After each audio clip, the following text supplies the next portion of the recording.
Hello and welcome to the Southwest Wings 30th Anniversary Festival. Thank you for joining me. My name's Angeline and I'll be giving a talk on outdoor cats and birds.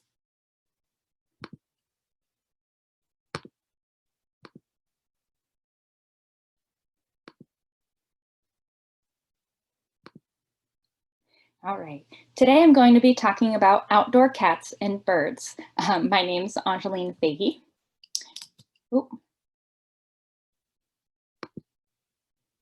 All right, a little bit about me to get started. I have a degree in nonprofit management and have been involved in nonprofits since the start of my career. I first started off at Beads of Courage, where I helped seriously ill children cope with their treatment with arts and medicine programs. But then my love for animals had me seek a job with wildlife at Tucson Wildlife Center, where I helped to build their education program and presented over 100 programs around Southern Arizona on wildlife coexistence. And this was the time I really became interested in wildlife and the relationship between humans and animals. I strive to try to understand them better, the relationships, and I want to help people improve those relationships. So now I work as the Community Cat Program Manager at the Humane Society of Southern Arizona, and my job is to help reduce the outdoor cat population, which will benefit cats, wildlife, and people. So today I'll be talking about community cats, and you'll hear me maybe say free roaming cats, outdoor cats, and that's because there are many names for cats who live outside. We call them community cat because most outdoor cats typically have more than one caretaker or they're getting fed from multiple people. And so community cat is just a term we use for any cats that live outside. We do reserve the word feral for cats that are more aggressive or just not handleable and they're just not socialized to humans. And a lot of these feral cats, they do live outside for generations, and so they really are not used to people. And that's kind of why we have a little difference there. So today we're going to be talking about different things. We'll talk about the history of free roaming cats, ineffective versus effective solutions to reducing the outdoor cat population, steps Southern Arizona is currently taking to help combat that problem, and humane solutions and deterrents for cats that will help protect birds. So the history of free roaming cats.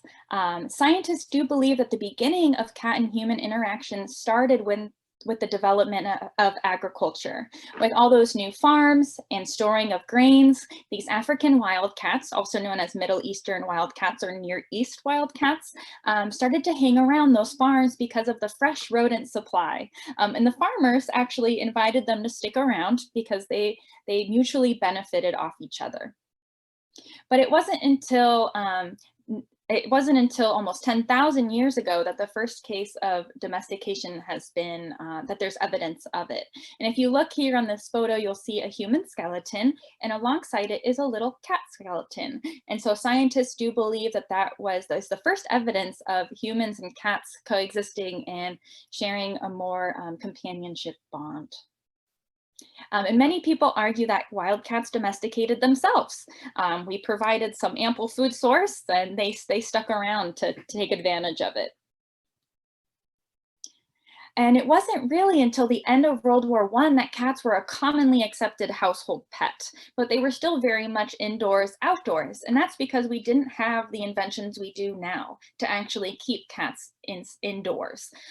But cats played a super big role in World War I in keeping those trench systems clean of rats and also boosting morale.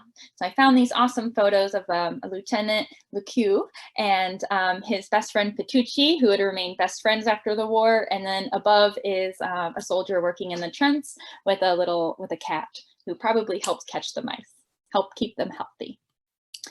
So with the invention of refrigeration, we were able to keep more food and keep it fresh for our cats. They eat fish and meat, and that was before we had canned cat food. And it wasn't until the kitty litter was invented in 1950 that people actually started to bring cats inside and keep them inside more. And then spay neutering wasn't accessible until the 1930s, and then it was still costly, and today it's not really affordable for a lot of people still. So cats have been around for a long, long time, but they have always affected birds. And so what's up with cats and birds and why is this a problem? Well, most conservationists and bird enthusiasts or birders, we believe that, there needs to be effective cat population control. So there are some things that have been happening, but there needs to be more of a strict control on it. Cats should not be left to roam outside, but it's not as easy as keeping cats indoors or just putting them on shelters. So what do we do? And then what do we do about disease and illness that can come about having cats living outside? We're going to talk a little bit about all of these things. So first, we'll talk a little bit about catch and kill as a solution. And for over 100 years, animal control officers and shelters would capture cats in humane traps, healthy or not, would euthanize them. And that was simply because they thought they were helping the population of cats. They thought by putting some down, they were saving the others. But it's actually expensive for taxpayers. So this type of solution is funded by taxpayers because it's usually the counties that are putting on these programs. It's extremely traumatic for animal care workers. No one comes into animal rescue or to become an animal care worker to just euthanize healthy animals on a daily basis. So that was really difficult. The turnover is very high. And then it's just no longer commonly practiced because there's other solutions. So people don't want to euthanize healthy animals. They want to find something else that they can do. Another reason is it's just not working. Unfortunately, we're seeing that the effect of catch and kill is that it's not curbing the population, and that's because of the vacuum effect. So what happens is when there's a colony of cats that live in an area, and if we were to remove that colony of cats and put them in a shelter, most of those cats would probably be euthanized because they are aggressive, they're not socialized to humans, and it would take months, sometimes years, to socialize those cats. It can be done, but the problem is there's not enough space in the shelters to do that. So those cats will be euthanized, and then there are no more cats in that territory. And so what happens is cats from outside territories are going to move in because all of a sudden there's an ample amount of resources available for those cats in that new territory. There's food, there's water, there's shelters, and there's people that'll take care of them. And so that's why this solution doesn't work. We need to find a way to keep those cats in that territory to protect it so no new cats can move in. And also the public can't practice catch and kill. It's not legal in Arizona, at least. Intentionally causing harm, mistreating, relocating, dumping, killing a community cat, especially one that has already been vaccinated and neutered and ear tipped, is considered animal cruelty under law in Arizona. So other things people say all the time are, well, why don't you just put all the cats in the shelter? That way they're not living on the street. The problem is there are hundreds of thousands of cats that live outside, and it's just not realistic. There's no space in the shelters for the cats. There's no funds to house them all and feed them all and give them all medical care. And because of their behaviors of a lot of these outdoor cats, it would take a lot of time to socialize them for adoptions. And those precious kennel space that we'd be using to socialize an animal for months could actually help hundreds of animals. And impounding the cats and just taking them off the streets will actually disproportionately affect low-income and marginalized communities. It's this statistic study done by the National Animal Care and Control Association that just came out this past March actually suggests that impoundment is a one-way journey for people who are of low income. And that's because there are fees associated when your pet gets lost and it's picked up by a shelter. There's a fee to get it back.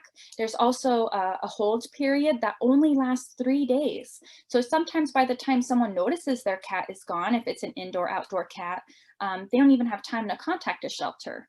And also there would be a fee to get that animal back. And lost cats are 50% more likely to be reunited with their owners if they actually stay in the neighborhood. So maybe we just need a little bit more education on keeping those cats inside and giving them good lives on the inside. They do not need to be outdoor to have a good life. And also people say, well, why don't you just put feeding bans? There's so many people feeding these cats. And that's because it's pretty much impossible to enforce. If someone wants to feed cats, they're gonna feed the cats. cats. If they may just not do it during the day, maybe they're doing it at night. So we've come that this is a pretty impossible task to enforce.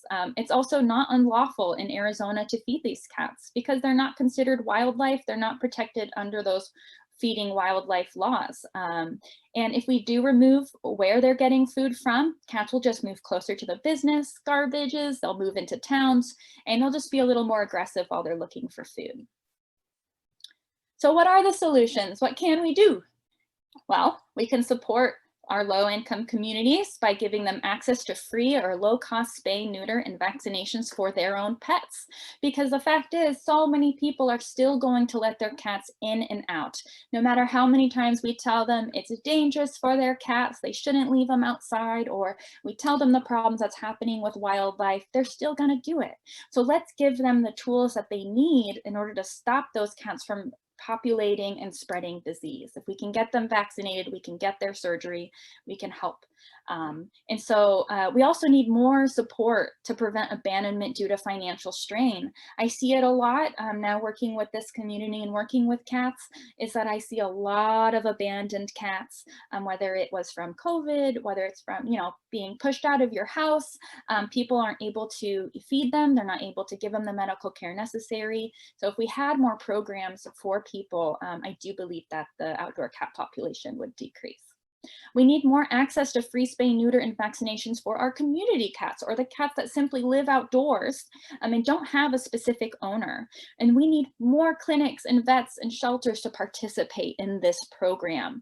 And it's super important. The spay neutering of cats is incredibly important to help reduce this population. Because as you can see by this little graph down here, is in just 1 year, one cat could have an average of 12 cats. The next year, those 12 turn into 67, and that number just keeps going up and up and up until it's out of control.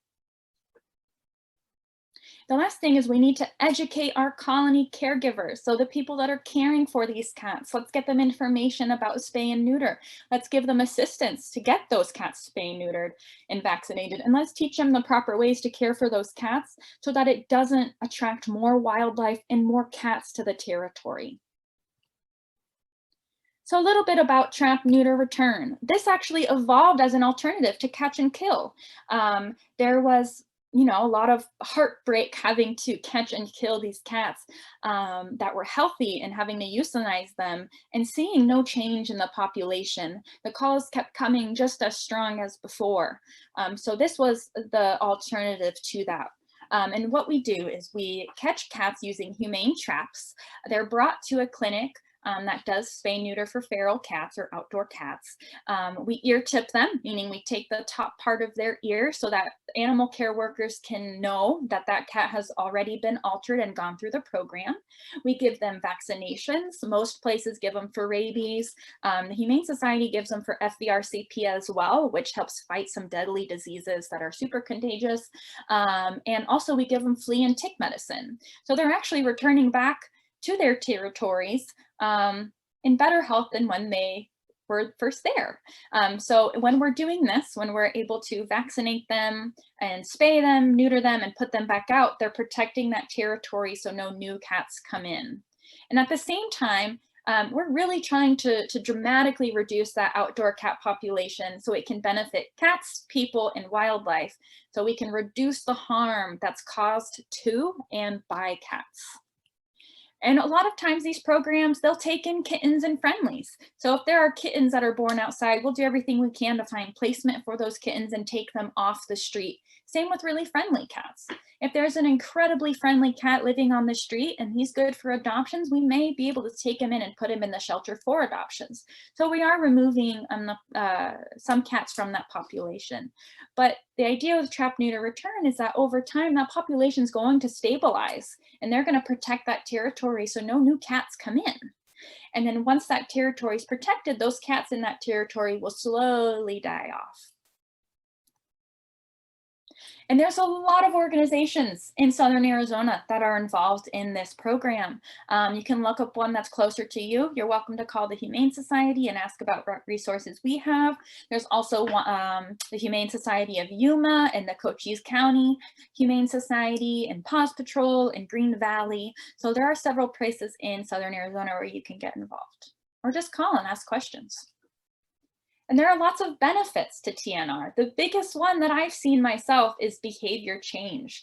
When we get these cats spayed and neutered, especially the males, when we get them neutered, it dramatically reduces howling, spraying, fighting, aggression, and aggression can actually lead to the transmission of diseases because they're scratching each other and they can spread that way.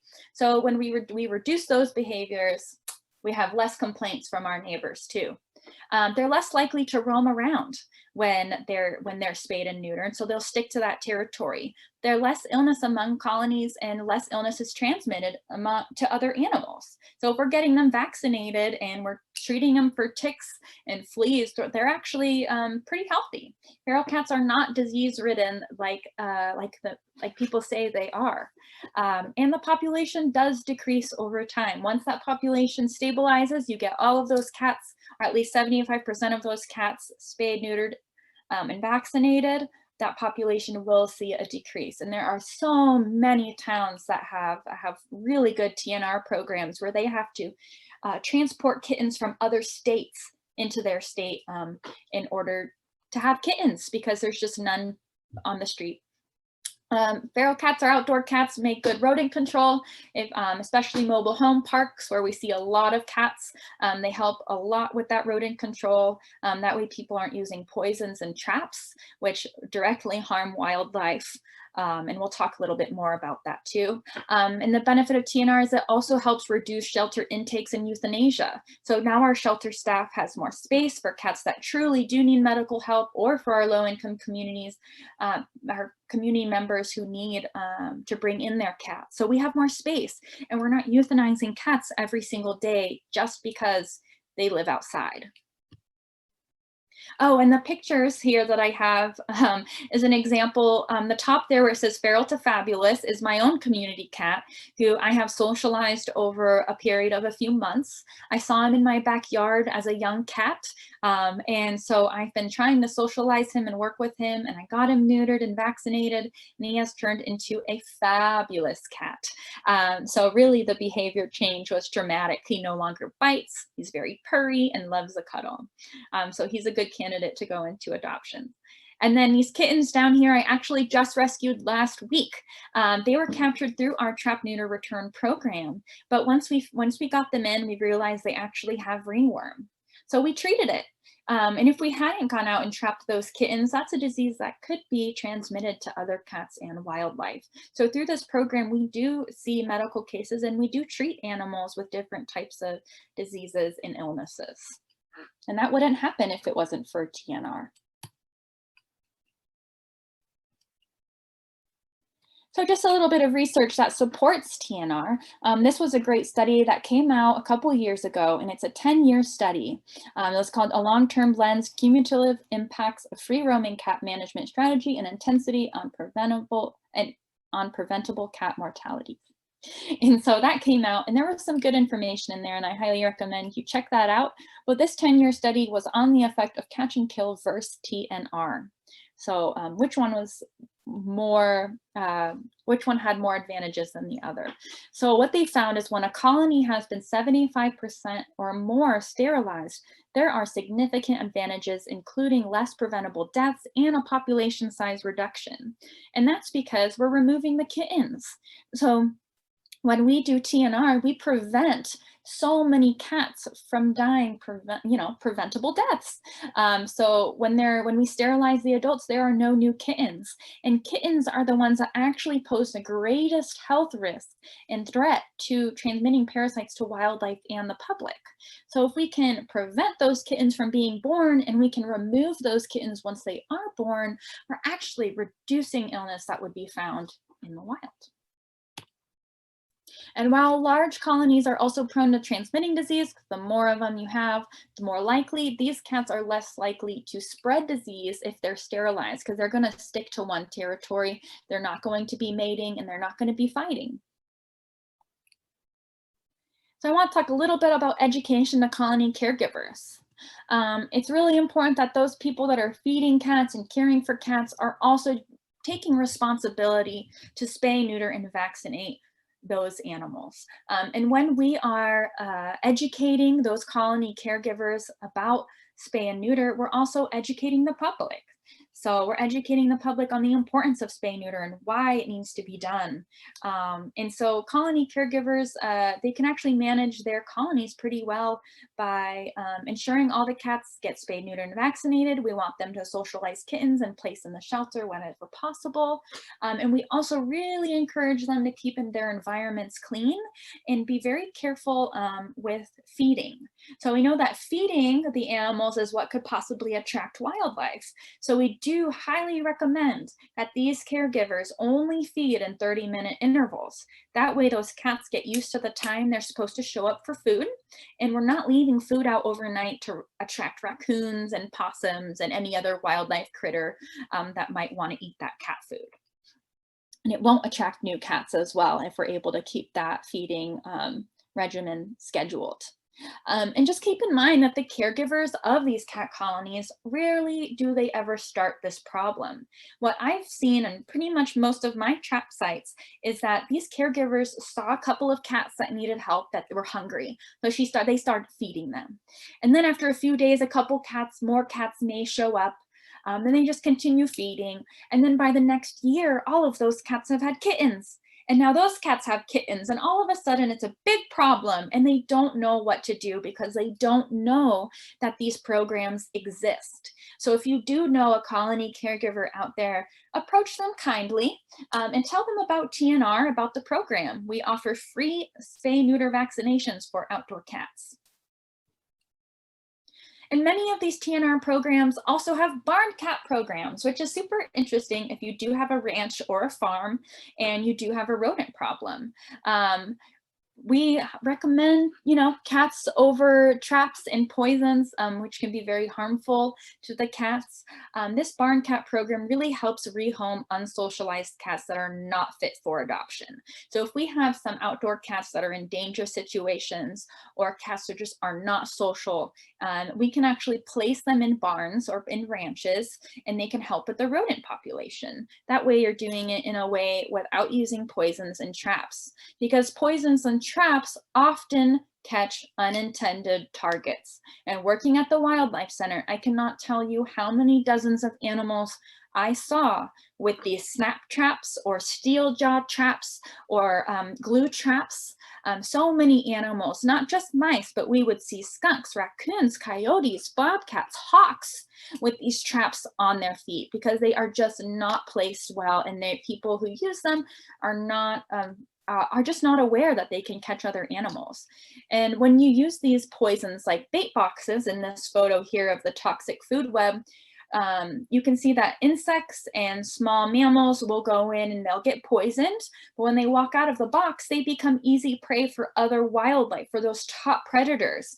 And so top predators like our owls and our coyotes and our bobcats are getting incredibly sick from eating these poisoned rats and poisoned animals.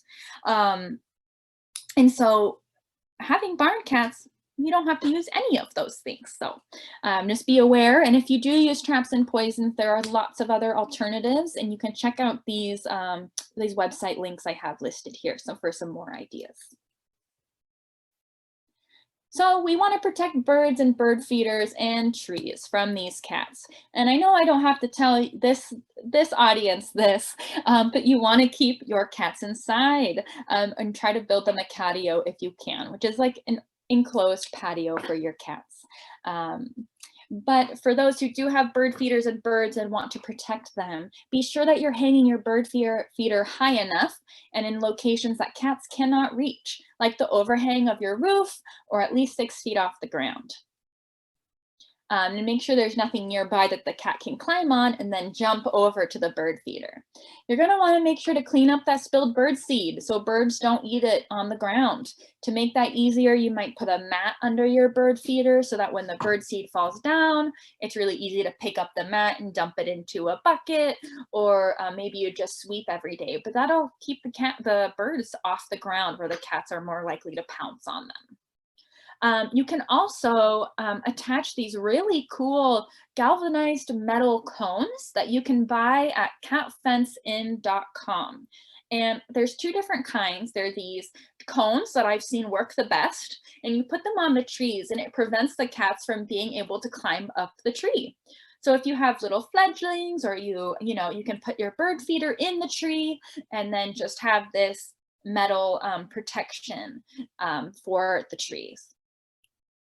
And you can also use Vaseline or some type of grease to attach to a pole if you have one of the bird feeders that are tall on those poles. And that will help to keep cats, because they'll just keep sliding. And you've probably seen it with squirrels. You can also plant clippings from like thorny or spiky plants under bird feeders. You can put aloe vera or agave underneath your bird feeders to kind of deter the cats from going there. Unpolished rocks will be rough on their feet and they won't want to walk on it. And that way, if you put those, or you can put a spiky plant, like literally plant a spiky plant under your bird feeder, and that will help to nurture birds from the berries or from the flowers, whatever, and help keep cats away at the same time. You can put a cat scat mat under and around your bird feeder. There's a little picture here on the side of a cat being deterred by these mats. They're basically just hard plastic mats that have little spikes on them, so cats don't want to walk on them. And if you do have neighbors that you see let their cats outside, maybe talk to them about putting a bell collar on them so that when the bell rings, the birds are alerted. And also maybe encourage them to use one of these Bird Be Safe collars.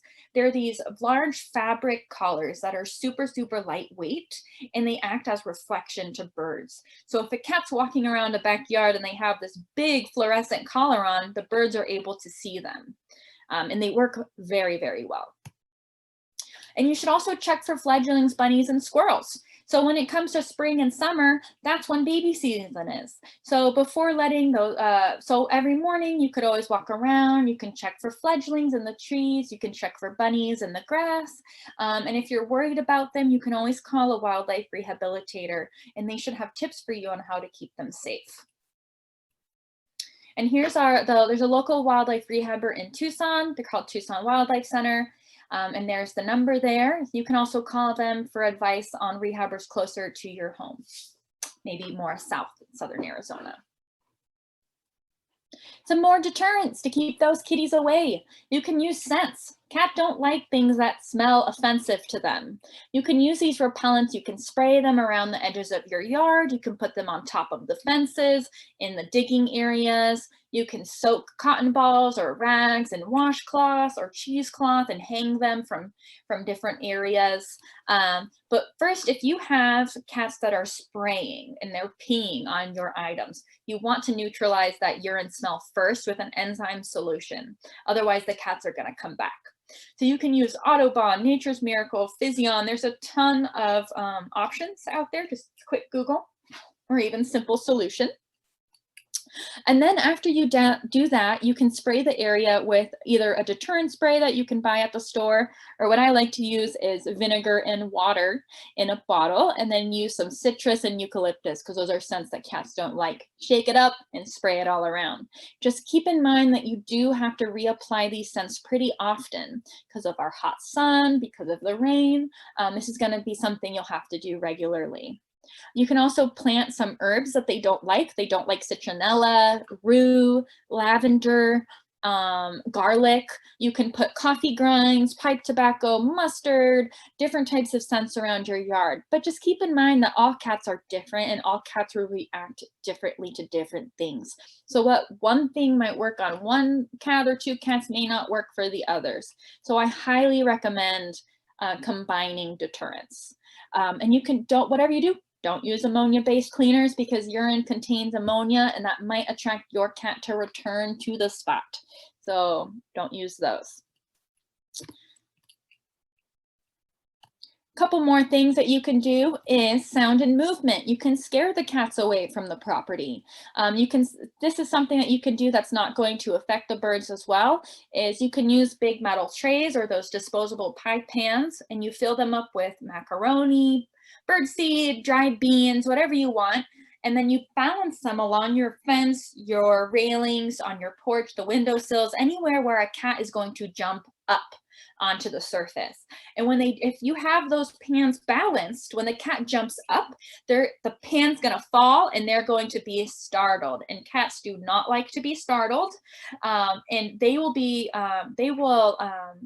startled by the noise. Sorry, there's a typo there. By the noise and by the unsteady collapsing perch. They do not like things that are unsteady. So the more you keep up with that, the more the cats will realize that's not a place they can go.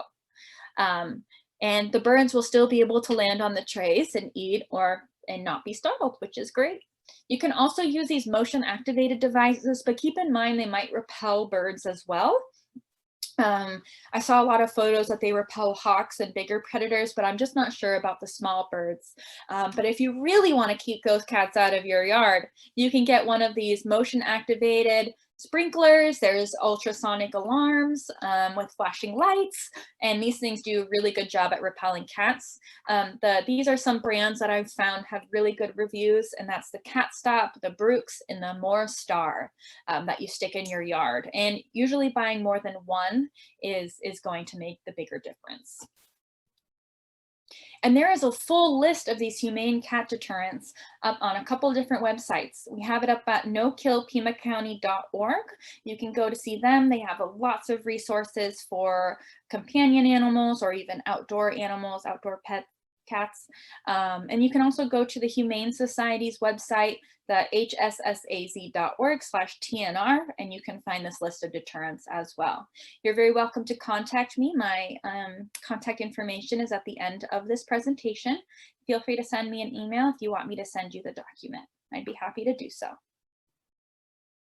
So what can you do to reduce the outdoor cat population that's going to help cats and wildlife? Because we can put up these deterrents for the cats and we can help protect the birds, but really we need to get involved in cutting that population down if we want to see a difference. You can get involved. If you're up for it, we would love to have your help. If you care for cats that live outside, please take responsibility to spay, neuter, and vaccinate them. I'm happy to help find resources for you if needed as well. If you see a colony in your neighborhood or you see something, why don't you stop and either call a TNR program near you, or you can talk to that colony caregiver and talk to them about TNR. And if you can get involved in the trap, neuter, return aspect of the program, we would greatly appreciate that. You can talk to your neighbors and tell them about TNR. You can put flyers indoors or paste a flyer on your mailbox.